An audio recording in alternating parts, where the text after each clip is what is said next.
الإعلامي الكبير على قنواته على اليوتيوب قال لك إن كابتن حسام حسن المدير الفني للمنتخب المصري اللي بيعمله مع النادي الأهلي ولاعبين النادي الأهلي عيب وعدم احترام. اللي بيعمله كابتن حسام حسن والتصريحات اللي بيقولها، يعني هو كده بيلعب في عداد عمره. لان لاعبين النادي الاهلي هم اللعيبه المتالقه والمبدعه واللي بيلعبوا للمنتخب واللي بيعملوا كل حاجه في الكوره.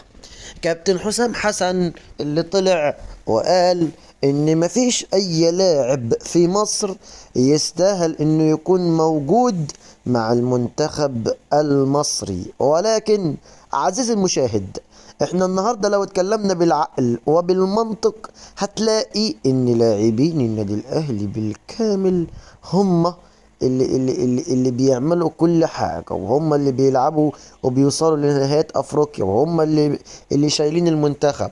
فالنهارده لما كابتن حسام حسن يجي يقول تصريح زي ده، هو كده ما عندوش اي مفهومية. وبعدين حسام حسن اللي عمل اجتماع وطلب من الصحافة انهم يكونوا موجودين وبدون تصوير، واللي يسأل يسأل.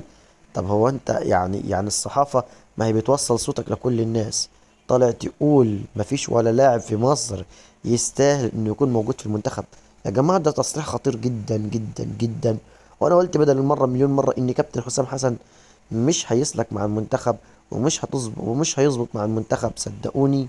ولكن في النهاية نرجع ونقول ربنا يستر، ودايما بندعمه.